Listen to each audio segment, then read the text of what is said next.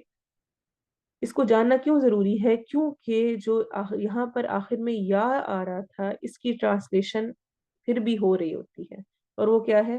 مجھ سے. وَاتَّقُوا اور ڈرو. نی اصل میں یا کے ساتھ تھا لیکن ڈراپ ہو گیا یہاں پر یا, لیکن اس کی ٹرانسلیشن ہوگی اور ڈرو مجھ سے. یہ جو یا حذف ہوا ہے اس کی ٹرانسلیشن ہے. اور یا حذف ہونے کی نشانی کیا ہے کہ نون کے نیچے کسرہ زیر لگی ہوئی ہے. ٹھیک ہے. وَاتَّقُوا اور ڈرو نی مجھ سے.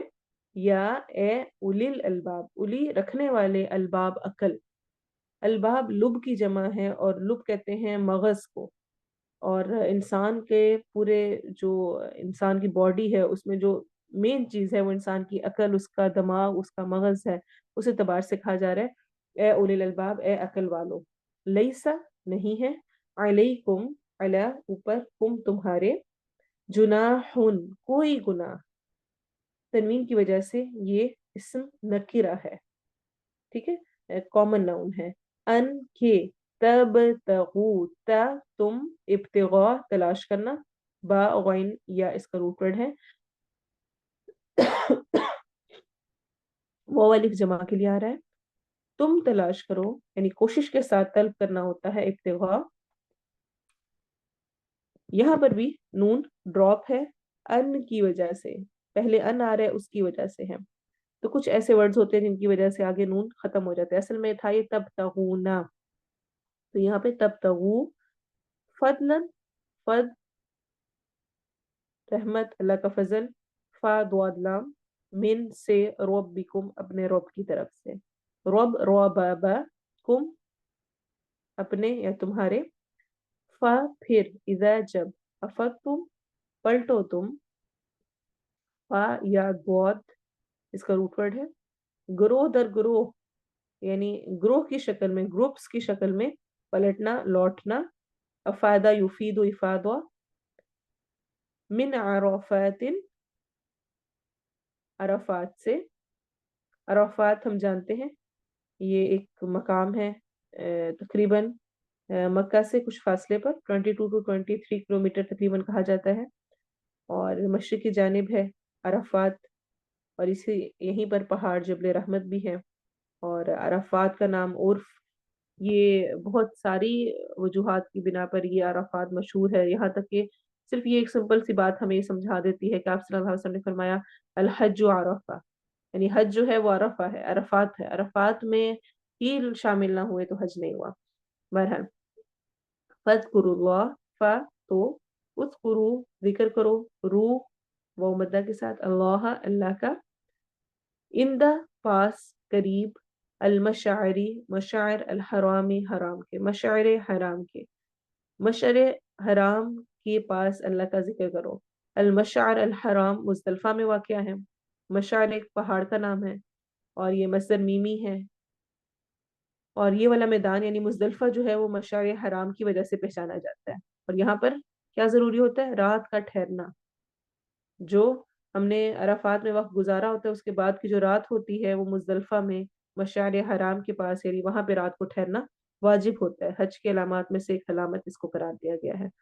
وَاذْكُرُوهُ اور ذکر کرو اس کا، واو جمع کے لیے آ رہے ہیں، ہو اس کا، اور شروع میں یہ فعل امر ہے، اور ذکر کرو اس کا، کما جیسا کہ ہم بہت دفعہ پڑھ چکے ہیں، ہدا اس نے ہدایت دی، اس نے رہنمائی کی، کم تمہاری، و اور ان بے شک، کن تھے، تم من قبلی ہی اس سے پہلے، یہاں پہ لکھنے میں مسٹیک ہوئی ہوئی ہے کمبینیشن میں، اصل میں یہ کن کاف نون ہے اور پھر تا میم ہے، کن تم تھے تم، من قبلی ہی من سے، قبلی ہی اس سے پہلے، لا البتہ، من سے، الضالین گمراہوں، دوال کی جمع ہے گمراہوں میں سے۔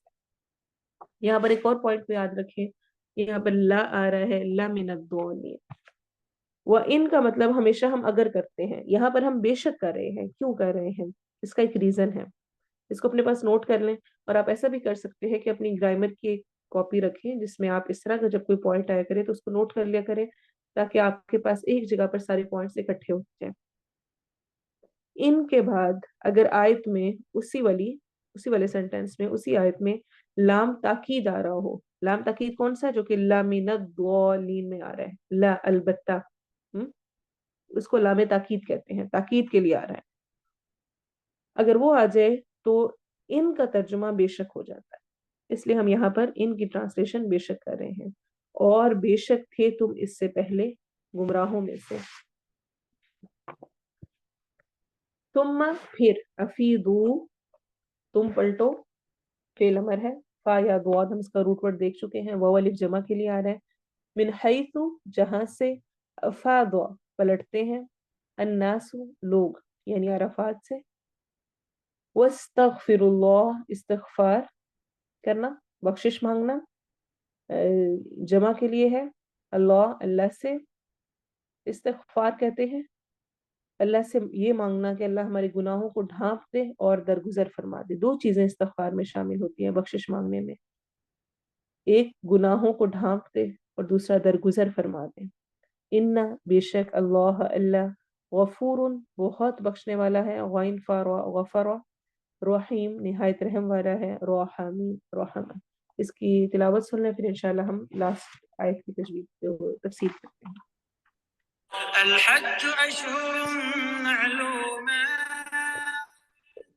فمن فرض فيهن الحج فلا رفث ولا فسوق ولا جدال في الحج وما تفعلوا من خير يعلمه الله وتزودوا فإن خير الزاد التقوى واتقون يا أولي الألباب ليس عليكم جناح أن تبتغوا فضلا من ربكم فإذا أفضتم من عرفات فاذكروا الله عند المشعر الحرام واذكروه كما هداكم وإن كنتم من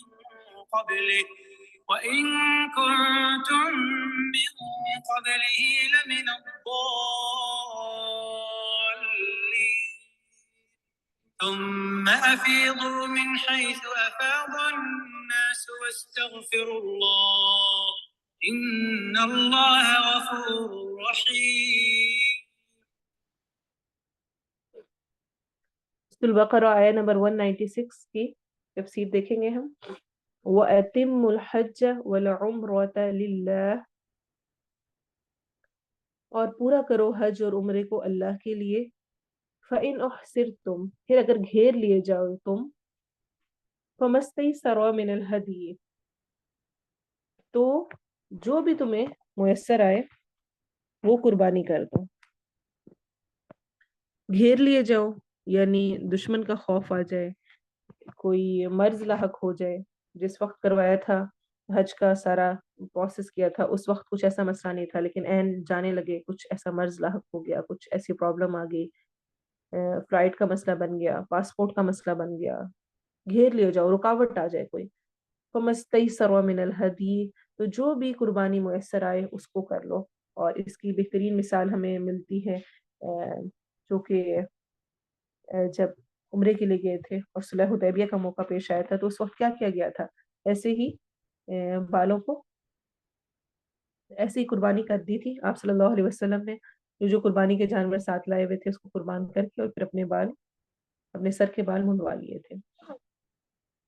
وَلَا تَحْلِقُوا، اور نہ تم منڈواؤ، رؤوسکم اپنے سروں کو، حَتَّى يَبْلُغَ الْهَدْيُ مَحِلَّهُ، یہاں تک کہ پہنچ جائے قربانی اپنی حلال گاہ کو، اپنی جگہ پر جہاں پر پہنچنے کا حکم ہے، جہاں پہنچانے کا حکم ہے وہاں تک نہ پہنچ جائے تب تک اپنے سر کے بال نہ منڈواؤ.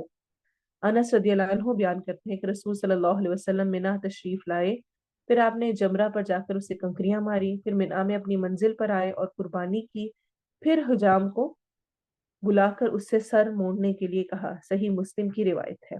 تو یعنی 10 تاریخ کو کرنا ہے، لیکن کچھ لوگ بہت شک کا شکار ہو جاتے ہیں، پتہ نہیں ہماری قربانی ہوئی نہیں ہوئی، اب ہم کنکریاں مارے، یہ کریں وہ کرے اور بہت ساری باتیں. تو ایسی کوئی پریشانی کی بات نہیں ہے. جیسے کہ صحیح بخاری کی روایت میں آتا ہے، عبداللہ بن عمر بیان کرتے ہیں کہ رسول صلی اللہ علیہ وسلم حجۃ الوداع میں کھڑے ہو گئے، لوگ آپ سے سوال کرنے لگے. ایک شخص نے کہا مجھے معلوم نہیں تھا، میں نے لا علمی میں قربانی ذبح کرنے سے پہلے سر منڈوا دیا. آپ نے فرمایا کوئی حرج نہیں، اب قربانی کر لو. یعنی اس دن اگر تھوڑا سا آگے پیچھے ہو جائے، اور ایک اور حدیث میں بھی آتا ہے، ہم پڑھ چکے ہیں یہ حج اور عمرے کے مسائل میں، کہ اگر اس دن میں کسی نے کہا میں نے پہلے یہ عمل کر لیا اور بعد میں یہ کیا یا پہلے وہ ہو گیا، تو آپ سے صرف نے فرمایا کوئی حرج کی بات نہیں ہے اس میں. باقی حلق کو یعنی بالوں کو شیو کرنا، پوری بال منڈوا دینا، یہ پسندیدہ قرار دی گئی. چھوٹے بھی کیے کروائے جا سکتے ہیں، لیکن چونکہ بالوں سے انسان کی پوری شخصیت چینج ہو جاتی ہے. ایک دم سے جو انسان کے جسم پہ بال ہیں ان سے آپ کا بالکل ہی آپ کچھ سے کچھ ہو جاتے ہیں. اور سر کے بال وہ تو ایسے انسان کی بیوٹی کا ذریعہ ہوتے ہیں، اور اس وقت ان کو بالکل وہاں ختم کرنا، اپنی سخت عاجزی ساری کو شو کرنا اور اللہ کے سامنے یہ بتانا ہوتا ہے کہ اللہ میں اس کو بھی تیری راہ میں قربان کرنے میں کوئی ہچکچاہٹ محسوس نہیں کرتا. تو اس لیے اس کو پسند کیا گیا. چھوٹے بال کروائے بھی جا سکتے ہیں، اس میں کوئی حرج کی بات نہیں رکھی گئی ہے، کوئی ایسا مسئلہ نہیں ہے، لیکن خاص طور پہ ان کو شیو کر دینا، پورے کے پورے صاف کر دینا. اس کے بارے میں حدیث میں آتا ہے، ابو ہریرہ کہتے ہیں کہ رسول صلی اللہ علیہ وسلم نے دعا فرمائی، اے اللہ سر منڈوانے والوں کی مغفرت فرما. لوگوں نے کہا اے اللہ کے رسول اور بال چھوٹے کروانے والوں کے لیے؟ آپ نے فرمایا اے اللہ سر منڈوانے والوں کی مغفرت فرما. لوگوں نے کہا اے اللہ کے رسول اور بال چھوٹے کروانے والوں کے لیے؟ آپ نے پھر تیسری دفعہ فرمایا اے اللہ سر منڈوانے والوں کی مغفرت فرما. لوگوں نے کہا اور بال چھوٹے کروانے والوں کے لیے؟ آپ نے سر منڈوانے والوں کے لیے 3 مرتبہ دعا کی، پھر فرمایا اور بال چھوٹے کروانے والوں کے لیے بھی مغفرت فرما.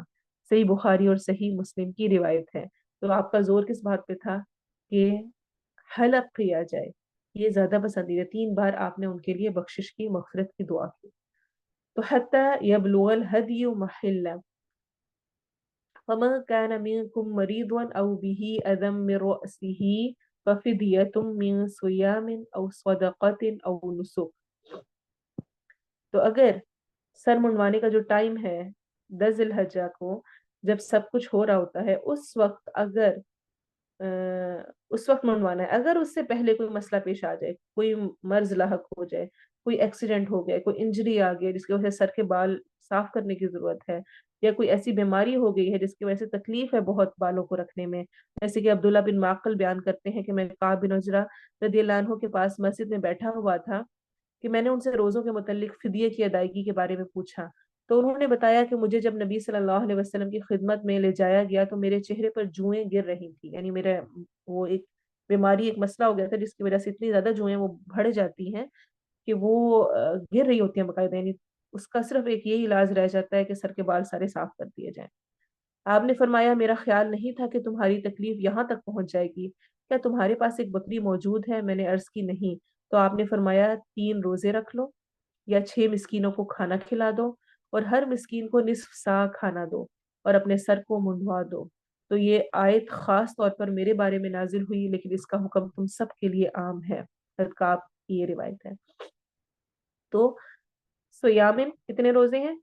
3 روزے، صدقاتن 6 مسکینوں کو کھانا کھلانا، او نسک یا قربانی کرنا ایک بکری کی، اس کا حکم ہے۔ اور اسی پر قیاس کرتے ہوئے علماء کہتے ہیں کہ کوئی بھی وہ چیز جو کہ احرام کی پابندی ہے یا کچھ بھی ایسا حکم دیا گیا اور وہ انسان پورا نہ کر پائے، کچھ ایسا ہو جائے، تو اس میں بھی ان میں سے کسی پر عمل کیا جا سکتا ہے۔ فَإِذَا أَمِنْتُمْ، بس جب امن میں آ جاؤ تم،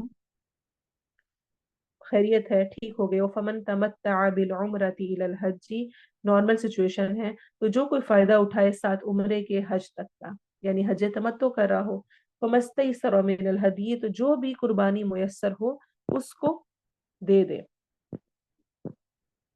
حج تمتع اور حج قران ہم جانتے ہیں ان دونوں میں قربانی واجب ہے۔ حج افراد جو کہ کرنے والے ہوتے ہیں ان کے لیے اس طرح سے واجب نہیں ہوتی ہے، وہ صرف آ کر حج کر رہے ہوتے ہیں۔ جو حج تمتع کرتے اور حج قران کرتے ہیں، یعنی حج تمتع والے وہ ہوتے ہیں جو کہ آتے ہیں، عمرہ کرتے ہیں، احرام کھول دیتے ہیں اور پھر حج کے دنوں میں احرام پہنتے ہیں۔ حج قران ایک ٹائپ ہے جس میں احرام پہن کر وہ آتے ہیں اور اسی میں عمرہ اور حج دونوں اسی ایک ہی احرام میں کرتے ہیں۔ فَمَن لَّمْ يَجِدْ، یعنی کسی کو قربانی ہی میسر نہیں ہے، کچھ ایسا مسئلہ پیش آ گیا ہے، اس کے پاس اس کے پیسے نہیں ہیں، یا وہ پہنچا اور اس وقت قربانیوں کی جو رجسٹر کر رہے تھے وہ ختم ہو گیا، پیسے جمع نہیں کرا سکا، کوئی اور مسئلہ پیش آ گیا، قربانی نہیں کر سکا، سمپلی ہے قربانی کی اس کی ارینجمنٹ نہیں ہو سکی، تو وہ کیا کرے؟ فَمَن لَّمْ يَجِدْ، جو نہ پائے، جس کے لیے پاسبل نہ ہو، فَصِيَامُ ثَلَاثَةِ أَيَّامٍ فِي الْحَجِّ، تو وہ حج میں 3 دنوں کے روزے رکھے گا، وَسَبْعَةٍ إِذَا رَجَعْتُمْ، اور 7 جب لوٹے گا، جب وہاں سے لوٹ جائے گا، یعنی اپنے گھر واپس آ کر۔ ثلاثتی ایام فی الحج، یعنی حج میں 3 روزے اس نے رکھنے ہیں۔ اس سے متعلق عائشہ رضی اللہ عنہا اور عبداللہ بن عمر بیان کرتے ہیں کہ ایام تشریق میں روزہ رکھنے کی اجازت اللہ اور اس کے رسول کی طرف سے کسی صورت میں نہیں ہے، مگر صرف اس صورت میں کہ کسی کو قربانی نہ ملی ہو۔ تو یعنی جو شروع کے دن ہیں، پہلے 7 دن، اس کے بعد تو 8 9 10 حج شروع ہو جاتا ہے۔ یوم عرفہ اور عید والے دن روزہ نہیں رکھنا چاہیے۔ اس کے بعد ایام تشریق میں یا اس سے پہلے کے جو دن ہیں ان میں یہ 3 روزے جو رکھنے کا حکم دیا گیا ہے حج کے دنوں میں، یہ حج کے دنوں میں یہی والے دن بنتے ہیں، یعنی جو حج سے پہلے والے 7 ڈیز ہیں یا جو حج کرنے کے بعد ایام تشریق ہیں، ان میں وہ 3 روزے رکھ لے گا اور باقی 7 واپس آ کے رکھے گا۔ تل کا یہ عشرۃ، 10 ہیں کاملہ، پورے کے پورے، یعنی کوئی کسی قسم کا شک نہ رہے کہ شاید 3 رکھنے ہیں، شاید 7 واپس آ کے رکھ لیں، 3 ادھر نہ رکھ سکیں، تو نہیں، 10 پورے کرنے ہیں اس انداز میں۔ ذالک، یہ اس کے لیے ہے، لمن لم یکن اہلہ حاضر المسجد الحرام، جو نہ ہو اس کے اہل خانہ پاس رہنے والے مسجد حرام کے۔ واتقوا اللہ، یعنی ان کے لیے جو کہ باہر سے آئے ہوئے ہیں، جن کی فیملی وہاں پر حرم میں موجود نہیں ہے، اس ایریے میں موجود نہیں ہے، حدود حرم میں نہ ہو۔ واتقوا اللہ، اور ڈرو اللہ سے۔ وَاعْلَمُوا، اور جان لو، ان اللہ شدید العقاب، بے شک اللہ سخت سزا والا ہے۔ جو کچھ تم کر رہے ہو، جس طرح کر رہے ہو، کیا ٹھیک کیا نہیں ٹھیک، سب کا علم اللہ کو ہے۔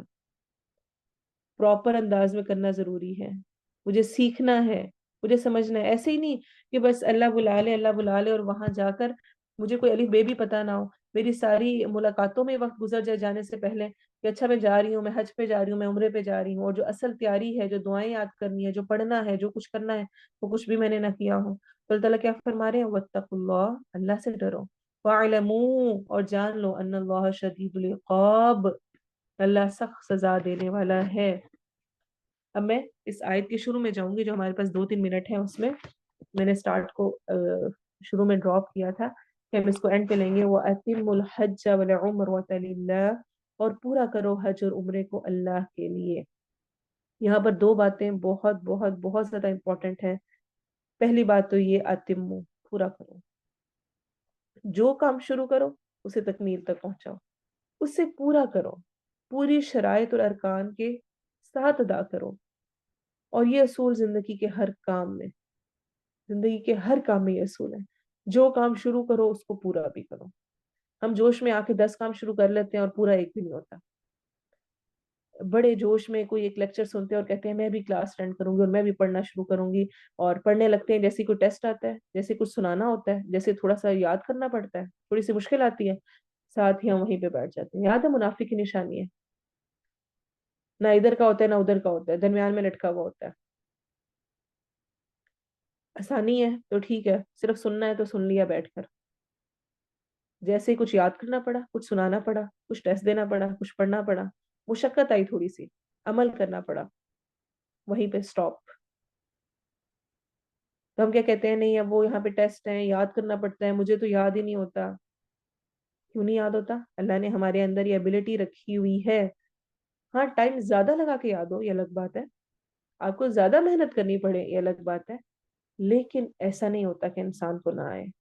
ہاں، اگر نہیں آتا تب بھی آپ کا وہ ٹائم جو آپ قرآن کے ساتھ گزار رہے ہیں، جو اس کو پڑھنے میں، سمجھنے میں، سیکھنے میں، تجوید میں، ترجمے میں، تفسیر کو سمجھنے میں، اس کے لفظ کو یاد کرنے میں، روٹ ورڈز کو یاد کرنے میں جو وقت لگا رہے ہیں، یقین مانے وہ ضائع نہیں ہوگا، اس کا ریوارڈ آپ کو بہت بہت بہت زیادہ ملے گا ہی ملے گا۔ اس معاملے میں کسی طرح کے شک میں نہ رہیں۔ تو جو کام شروع کرنا ہے اس کو پورا کرنے کی کوشش کرنی ہے، یہ زندگی میں اصول بنا لیں۔ آپ دیکھیں دنیا کے معاملے میں ہم بہت پرفیکشن چاہ رہے ہوتے ہیں ہر چیز میں۔ کوئی کپڑا خریدیں، سینا شروع کریں، آدھا سی کے چھوڑ دیں، اچھا لگے گا؟ اس کے نیچے سے ہم نے کاج ہی نہ موڑے ہو، جو پہن رہے ہیں دوپٹہ لیا اس کی پیکو ہی نہ کرائی ہو، مہنگے سے مہنگا سوٹ ہے، اچھا نہیں لگے گا۔ تو جو کام شروع کیا ہے اس کو پورا کرنا ہے۔ اور خاص طور پہ یہاں پر حج اور عمرے کا ذکر کر کے یہ سمجھایا گیا ہے کہ وہاں جاؤ، جس نیت سے جاؤ، پھر اس کو وہاں پر صحیح طرح سے پورا کرو، مکمل کرو۔ یہ نہیں کہ نہیں اب مشکل ہے، چلو یہ والا کام اب تم کرو، کنکریاں تم مارو، اور نہیں اب تو میں بہت تھکی ہوئی ہوں تو اس لیے نمازیں میں ادھر ہوٹل میں ہی پڑھ لیتی ہوں، یہیں پہ رک جاتی ہوں۔ جو جہاں پر جتنی آپ کر سکتے ہیں ایفرٹ آپ کو اپنی پٹ کرنی چاہیے، دین کے معاملے میں گزارا نہیں چلانا ہے۔ اب دیکھیں پچھلی آیت میں بھی جو اینڈ ہوا ہے وہ کس طرح ہوا ہے؟ احسان کرو، بے شک اللہ احسان کرنے والوں سے محبت رکھتا ہے۔ محسن بنو، ہر کام کو ایکسیلنس کے لیول پر کرنے کی کوشش کریں، بہترین کرنے کی کوشش کریں۔ اور پھر دوسری بات یہ، بہت بہترین کیا، سب کچھ بڑا اچھا کیا، گروپ کے سب لوگوں نے بڑی تعریف کی حج اور عمرے میں کہ یہ تو اتنی عبادت کرتی ہے، لیکن وہ اللہ کے لیے خالص نہ ہوا تو اس کا بھی فائدہ نہیں۔ وَأَتِمُّوا الْحَجَّ وَالْعُمْرَةَ لِلَّهِ، اللہ کے لیے خالص ہو کر کرو، اس کی خوشی کے لیے۔ اصل میں یہ تھا کہ عربوں کے ہاں یہ ایک عبادت سے زیادہ بس ایک میلہ بن گیا تھا، ایک رسم بن گئی تھی، اکٹھے ہوتے، تجارت کرتے، شعر و شاعری کی مجلسیں لگتی، اپنے آباء و اجداد پہ فخر کرتے، اور میلہ بن گیا تھا، کلچرل شو بن گیا تھا کہ طرح طرح کے لوگ آئیں گے، مختلف جگہوں سے آئیں گے، وہ اپنی اپنی چیزیں پیش کریں گے، اور بس یہی دھیان سارا ادھر چلا گیا تھا۔ اور ہمیں بھی اپنا رویہ چیک کرنا ہے، کہیں شاپنگ، کھانا پینا، گھومنا پھرنا، پھر ہوٹل میں، پھر وہاں پہ بفے اور وہاں کے کھانے، اور پھر وہاں بیٹھے رہنا، اور پھر اس کے بعد انہی چیزوں میں لگے رہنا۔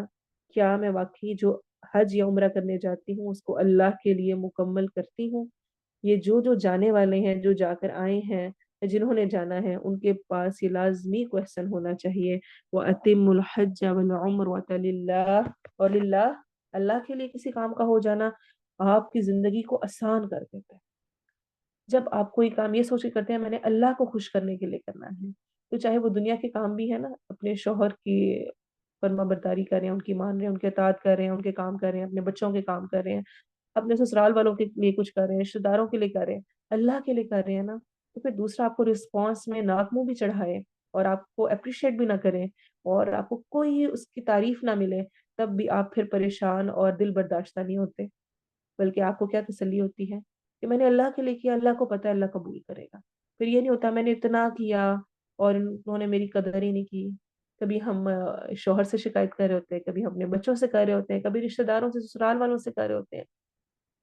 تو یہ قدر جو ہے نا، یہ جو اللہ کر سکتا ہے، اللہ سے بڑھ کر کوئی قدردانی نہیں کرنے والا نہیں ہے۔ اور جب میں اللہ کے لیے خالص ہو کر کچھ کروں، چاہے وہ عبادات ہے، اللہ سے کے لیے خاص عبادات ہے، چاہے لوگوں سے معاملات ہیں، اللہ کے لیے، یہاں تک کہ برتن دھوتے ہوئے بھی اور وہ کام کرتے ہوئے بھی، گھر کی صفائیاں کرتے ہوئے بھی میں بہت دفعہ یہ ریپیٹ کر چکی ہوں، یہ ضرور ہونا چاہیے میں اللہ کے لیے، اللہ کو خوش کرنے کے لیے کر رہی ہوں، کیونکہ اللہ کو صفائی پسند ہے۔ اس لیے نہیں کہ مہمان آئیں گے اور لوگ آئیں گے تو وہ دیکھ کر کیا کہیں گے کہ ہائی کیسا ہے۔ تو اللہ کے لیے خالص ہو جانا انسان کو بہت سی فکروں اور پریشانیوں سے نجات دے دیتا ہے، اور سب سے بڑھ کر اس کا عمل اللہ کے ہاں قبول ہو جاتا ہے۔ اللہ ہمیں اپنے لیے خالص کر کے اعمال کو کرنے کی توفیق دے، اور ہمیں جو ہم کام شروع کریں اس کو مکمل طور پہ پورا کرنے والا بھی بنائے۔ آمین ثم آمین۔ یہاں پر انشاءاللہ ہم مکمل کریں گے، اور نیکسٹ کلاس میں نیکسٹ آیات انشاءاللہ۔ سبحانک اللہم و بحمدک، اشہد ان لا الہ الا انت، استغفرک و اتوب الیک۔ سبحان ربک رب العزت عما یصفون، وسلام علی المرسلین، والحمد للہ رب العالمین۔ والعصر ان الانسان لفی خسر الا الذین آمنوا وعملوا الصالحات وتواصوا بالحق وتواصوا بالصبر۔ السلام علیکم ورحمۃ اللہ وبرکاتہ۔